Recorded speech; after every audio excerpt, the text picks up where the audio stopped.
pohon ara.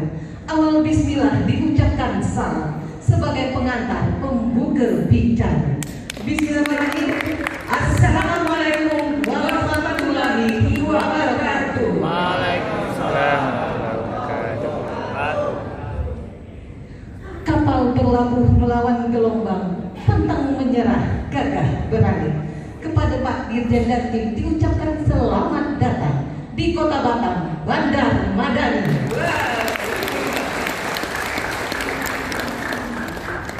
Alhamdulillah, apa kabar cik-cik dan puan semua? Kabar baik. Ibu Bila, menjelaskan? Semangat, sehat semua ini. Alhamdulillah. Puasa, semangat tentunya. Memang merbah di pohon jati, terbang tinggi ke langit yang biru. Selamat datang di Provinsi Kepri, negeri bertuah, tanah Melayu. Alhamdulillah, Alhamdulillah, puji syukur kita panjatkan kehadirat Allah Subhanahu Wa Taala. Ya, karena berkat Ramadan dan ridhonya di pagi hari ini kita masih diberikan kesehatan dan kesempatan untuk dapat berkumpul di sini. Di mana nih Bu Mila? Di sebuah acara yang luar biasa tentunya di Hotel Haris. Bertemu dengan guru-guru hebat, pengajar berat hebat, baik. Kemudian juga adalah kepala sekolah penggerak hebat. Hebat, yang jelas hebat semuanya.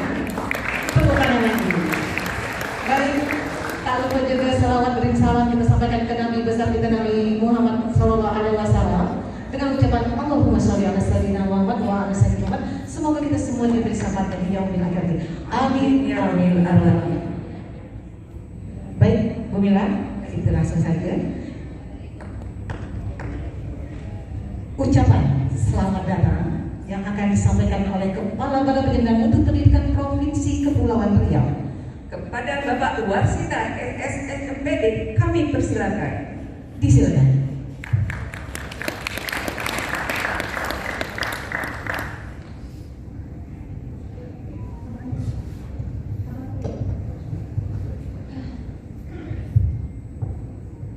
Tepian kanal tempat berendam, sayang kain terendam oleh air.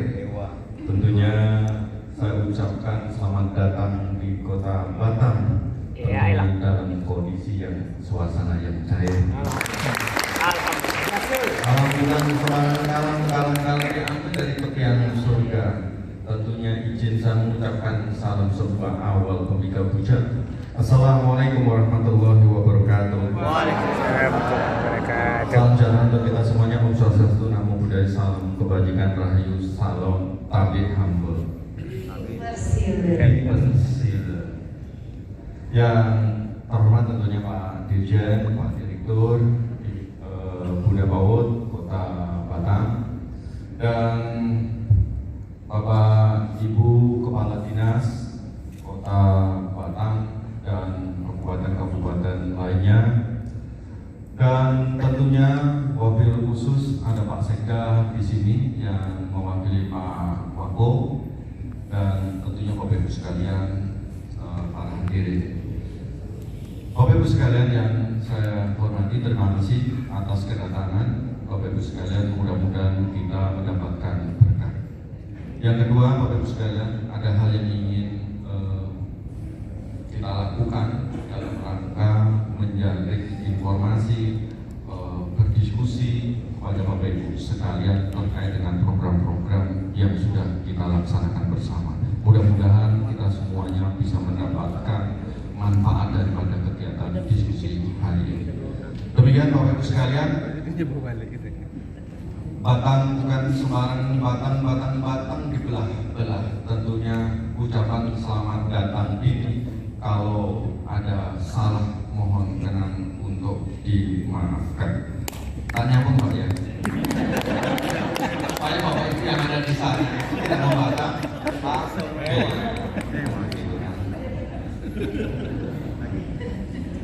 Lagi ya. Demikian Bapak Ibu sekalian, nanti MC tidak kebagian pantun. Akhir salam, wassalamualaikum warahmatullahi wabarakatuh. Dibuang, kalau dibuang melepuhlah jari. Alat lembaga jangan dibuang, kalau dibuang binasa negeri. kalau nggak kangen Pak, banyak stok kami Pak. Pak Dirjen nggak kami suka. Baik, Bu Mila. Selanjutnya kita selesaikan dulu Kata sambutan yang baik. Selanjutnya sambutan dari PLT Kepala Dinas Pendidikan Kota Batam kepada Pak Hendri Arulan. Dipersilakan.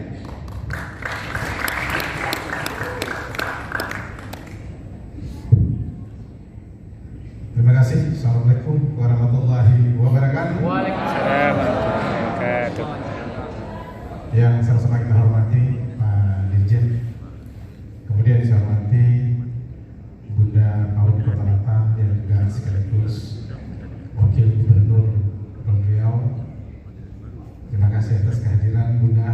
Kemudian yang saya hormati Pak Sekda pada kesempatan pagi hari ini mewakili Wali Kota Batam yang pada kesempatan hari ini seyogianya beliau hadir bersama kita. Tadi pagi ini pantunnya pantun lama. Kalau pergi Pulau Bertam jangan lupa beli kue. Kepada Pak Dirjen, selamat datang di Kota Batam, kota bergelar Bandar Maret. Baik, Bapak Ibu yang kami hormati, pada kesempatan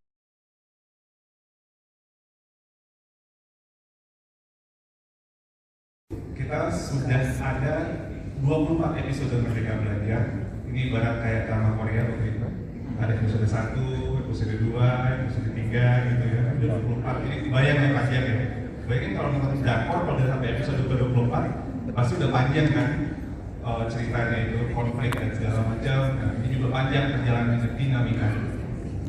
Apa yang namanya Merdeka Belajar 24? Transisi PAUD ke SD yang menyenangkan.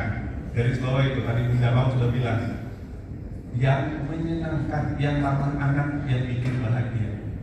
Nah, kenapa, apa sih Merdeka Belajar yang 24 ini esensinya? Esensinya adalah bagaimana pembelajaran baik itu di PAUD dan di sekolah dasar kelas awal sampai kelas 2 itu menjadi sebuah rangkaian yang tidak terpisah, menjadi satu nafas.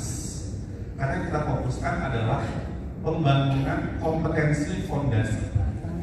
Ada 6 kompetensi fondasi. Pertama, bagaimana mengasah anak-anak kita untuk mengenal nilai-nilai agama dan budi pekerti. Yang kedua, bagaimana anak-anak kita memiliki kemampuan dalam berkomunikasi dan juga berinteraksi. Yang ketiga, bagaimana mereka memiliki kemampuan dasar mengelola emosi. Yang keempat, bagaimana bisa mengasah kemampuan kognitif. Di sini mungkin kemampuan literasi numerasi. Dan yang kelima, bagaimana mereka juga mengasah kemampuan dasar untuk motorik, gerak. Dan yang keenam, bagaimana mereka juga merasakan belajar itu adalah hal yang menyenangkan. Bapak Ibu, kita mungkin tidak melihat secara dampak jangka panjang jika kita salah pada terutama PAUD dan kelas SD awal ini. Ketika anak dipaksa untuk baca tulis hitung di awal, dan kita mungkin salah ininya tuh, salah konsepnya karena kita merasa bangga awal kita udah bisa baca tulis hitung, tapi dengan cara yang tidak menyenangkan, yang tidak sesuai dengan bagaimana kodratnya anak. Yang terjadi itu adalah anak mungkin bisa dipaksa dan kemudian mereka bisa baca tulis hitung, apalagi kalau itu menjadi syarat. Banyak sekali sekolah dasar yang kita lihat mensyaratkan baca tulis hitung. Akibatnya adalah mereka trauma, Bapak Ibu. Belajar dari awal itu sudah terasa sebagai hal yang tidak menyenangkan. Jadi trauma, kesan belajar tidak menyenangkan itu akan terus terbawa di kemudian jenjang-jenjang kemudian. Jadi kalau kita lihat anak-anak kita kalau dibandingkan negara-negara lain itu di awal itu mereka cepat, wah bisa baca tulis hitung cepat. Tapi begitu kelas 3 langsung tertinggal negara lain ke sana, kita tetap ke bawah. Karena anak-anaknya trauma, belajarnya nggak senang gitu belajar. Sementara yang lain mereka menyesuaikan dengan tumbuh kembang anak sehingga kesan belajar sesuatu yang menyenangkan itu membuat anak-anak belajarnya semakin baik ke depan. Jadi ini fondasi ini penting sekali untuk kita jaga, dan kemampuan fondasi bukan hanya baca tulis hitung, ada mengenal agama dan budi pekerti, ada bagaimana kemampuan berinteraksi, komunikasi, ada bagaimana mengelola emosi, kegiatan motorik, dan juga kesan belajar sesuatu yang menyenangkan. Jadi ada 3 perubahan. Pertama, kata Mas Menteri ini baru kemarin dengan Bu Franka Makarim dan juga didukung oleh Bunda Paul termasuk Ibu Iriana Jokowi. Pertama, nggak ada lagi tes Calistung untuk syarat masuk sekolah dasar. Kenapa? Pertama, karena memang harusnya nggak ada syarat itu. Yang kedua, masih banyak teman-teman kita yang anaknya itu nggak ada PAUD. Jadi dia nggak bisa ada akses PAUD, jadi harus langsung masuk kepada sekolah dasar. Jadi kemampuan fondasi tadi itu bukan hanya dikembangkan di PAUD, tapi juga di kelas awal sekolah dasar. Ini satu nafas namanya. Jadi nggak ada lagi yang SD itu nggak ngurusin kemampuan fondasi atau Calistung, enggak. Itu satu nafas di SD juga. Yang kedua, jadi nggak ada lagi Calistung, nggak boleh. Itu sebenarnya udah regulasi udah lama. Tapi ini kita betul-betul ingin ini kampanye besar-besaran. Yang kedua adalah di awal masa pembelajaran SD dan juga di PAUD itu merupakan masa perkenalan dari anak kepada lingkungan belajar dan juga kepada siapa yang ada di sekolah. Jadi itu masa pengenalan, orientasi. Jadi bukan langsung dipaksa untuk belajar. Jadi itu 2 minggu pertama itu harus dilakukan masa pengenalan. Dan yang ketiga adalah bagaimana kita perubahan ini. Jadi yang pertama itu tadi apa? Tidak ada Calistung. Bagaimana di masa awal itu pengenalan sekolah, dan yang ketiga fokusnya kepada holistik, 6 kemampuan fondasi, pembelajaran yang menyenangkan untuk 6. Jadi nggak boleh cuma kognitif aja, tapi keseluruhan terjadi secara seimbang. Sehingga dengan demikian kita harapkan fondasi yang baik ini bisa kemudian berdampak berkelanjutan ke jenjang-jenjang berikutnya, sehingga anak-anak kita insya Allah bisa merasakan dari hal ini. Itu satu. Hal yang kedua yang ingin saya update adalah kurikulum merdeka. Ini udah sekolah IKN belum nih? Benar, ini guru penggerak ini belum selesai IKN. Kenapa kurikulum merdeka Bapak Ibu? Karena kita ingin melakukan sebuah terobosan. Kurikulum yang 2013 mungkin baik pada zamannya, tapi untuk zaman yang sudah di depan, apalagi kita sudah pasca pandemi Bapak Ibu, kita di disrupsi luar biasa selama pandemi, kita butuh paradigma baru dalam melangkah ke depan yang relevan ke depan. Dan by the way, kurikulum 2013 sudah 10 tahun yang lalu ya, itu bukan kurikulum yang baru lagi, tapi perlu dilihat apalagi dalam konteks kebutuhan masa depan. Jadi ini kita melakukan 2 hal. Pertama, bagaimana mengakselerasi pemulihan pembelajaran dengan fokus pada kemampuan fondasi. Kalau secara umum itu adalah kemampuan literasi, numerasi, dan karakter. Dan yang kedua, kita melakukan lompatan ke depan, inovasi-inovasi ke depan, sehingga pembelajaran itu pertama harus berpihak pada anak, dan pembelajaran itu juga menjadi jauh lebih relevan untuk kebutuhan masa depan. Jadi kita akan 2024 itu akan jadi kurikulum nasional. Jadi ayo, jadi yang mungkin ada sekolah Bapak Ibu yang masih belum tuh dikasih tahu tuh kepala sekolahnya, jangan takut, coba lihat. Dan ini kita perpanjang ya masa pendaftarannya. Jadi ada perpanjangan waktu 2 minggu karena kita lihat ada daerah yang mungkin masih servernya down gitu ya dan lain sebagainya. Jadi kita kasih dispensasi, tapi berlaku buat semua. Jadi masih ada kesempatan untuk mendaftar di kurikulum merdeka. Dan ini kalau yang kami lihat tadi, saya baru dari SD ini, Bu Wagub dari SD 7 Sekupang, luar biasa. Jadi saya lihat Kota Batam ini memiliki ekosistem yang gotong royong, saling mendukung. Pemdanya luar biasa, organisasi kemasyarakatan luar biasa, para pendidiknya luar biasa, orang tuanya luar biasa, saling berkolaborasi untuk memajukan anak-anaknya.